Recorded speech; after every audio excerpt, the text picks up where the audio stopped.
Uma estratégia para a prática da agricultura em regiões de seca é a utilização de hidrogéis, que adicionados ao solo acumulam umidade e aumentam a disponibilidade de água para as plantas. Uma empresa francesa produz um hidrogel à base de um copolímero formado a partir desses dois reagentes, né? E aí o copolímero é produzido por uma reação de adição conforme o esquema. Na letra A qual função orgânica pertence o reagente de número 2? Então vamos lá, galera, ó. Tá vendo aqui esse CONH2? O que seria? Ó, eu teria um carbono, dupla ligação com oxigênio ligado ao NH2. Galera, isso daqui está configurando o quê? Uma amida. Quando a gente tem um nitrogênio ligado diretamente a um C dupla O, nós temos a função orgânica amida, tá? E aí, né, antes que a dúvida apareça, aí esse carbono estaria ligado a outro carbono que está ligado a um hidrogênio, dupla ligação com o CH2 aqui, né, o H2C. Então seria essa aqui a estrutura bagunçada, né, diga-se de passagem, do reagente 2. Aí a segunda pergunta da letra A é assim, olha, qual é a fórmula estrutural da substância que, por reação com uma base apropriada, produz o reagente 1? Galera, o reagente de número 1, tá vendo que a gente tem aqui o cátion de potássio? Esse cátion de potássio, ele só poderia aparecer por conta da utilização da base, que a questão pede, né, do hidróxido de potássio, que é o KOH. Agora, o reagente de número 1, o que ele tem? Ele tem um ânion e tem um cátion. Então, o que seria o reagente 1? Caso a questão perguntasse, isso daqui seria o quê? Um sal orgânico, né? Que no caso seria um sal de ácido carboxílico. Por quê? Porque se a gente pegar um ácido carboxílico e reagir com uma base, a gente vai formar um sal orgânico e naturalmente água. Então, se por acaso a questão pedisse aí, no caso, essa reação, a gente teria o seguinte, ó, acompanha aqui comigo, ó, eu vou pegar isso daqui, eu vou retirar o potássio e vou colocar o hidrogênio no lugar. A linha de raciocínio é essa. Então, ó, teria aqui os dois hidrogênios, dupla ligação carbono com o hidrogênio, e aí aqui eu teria, ó, C dupla O, OH. Então seria esse ácido carboxílico aqui, tá? Então, como ele pede, ó, a fórmula estrutural da substância aqui, por reação com uma base apropriada, produz o reagente 1. Então essa daqui seria a resposta, tá? A base seria o hidróxido de potássio, e aí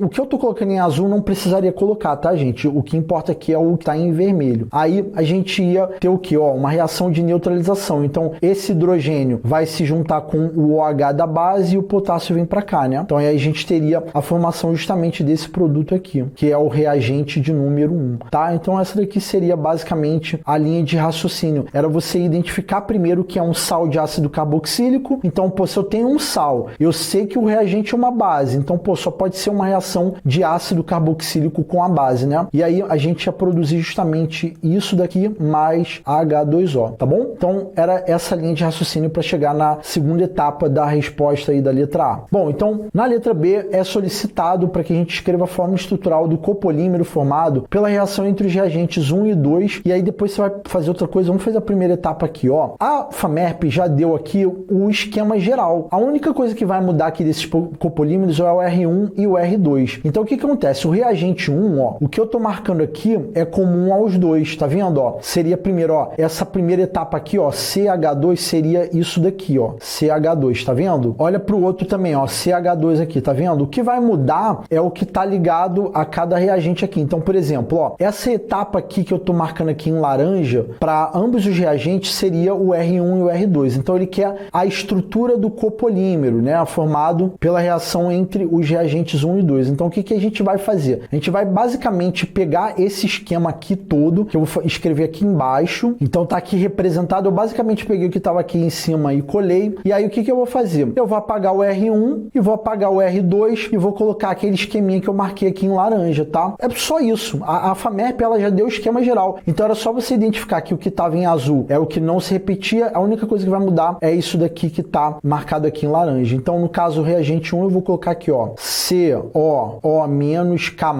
e aí, naturalmente, no contexto de prova, a gente arruma isso daqui, né? A gente não vai deixar assim tudo embolado, a gente arruma. Eu só quero que você entenda como que chega aí na resposta, tá? Aí aqui você pegar o CONH2 e colocar aqui, ó, CONH2. Essa daqui seria a resposta, galera, sem muita dificuldade, tá? Parece ser uma questão muito difícil, mas ela é tranquilinha. Era só você identificar com calma aqui, né, o que você deve fazer. Mas ainda tá faltando a gente resolver a segunda etapa aqui, né? né? A segunda etapa é explicar por que esse copolímero tem grande capacidade de absorver água. A grande parada é, quando a gente pensa numa amida, né, que é isso daqui, e aí eu tô explicando para vocês, né, a linha de raciocínio para depois vocês pensarem aí como poderia ser formulada a resposta. A grande sacada é que aqui, quando a gente tem a amida, né, nessa porção aqui do copolímero, a gente tem a possibilidade de formar ligação de hidrogênio com a água, tá? Então aqui a gente tem todas as condições. Por exemplo, ó, eu posso ter ligação de hidrogênio com a água nesse ponto aqui, ó, tá vendo, ó? Ó, posso ter a ligação de hidrogênio com o hidrogênio da amida, com o oxigênio da água. Então eu tenho vários pontos para ter ligação de hidrogênio, ó. Hidrogênio interagindo com nitrogênio aqui. Então, primeiro ponto, como que a gente pode explicar esse copolímero ter grande capacidade de absorver água? Então você poderia, na sua resposta, escrever lá o seguinte, que pelo fato do copolímero apresentar a função orgânica amida, você pode ter o quê? Ligação de hidrogênio com a água, que é uma interação intermolecular forte, tá? Então você poderia falar isso, então estou colocando aqui alguns termos importantes. Então, sabendo que as amidas,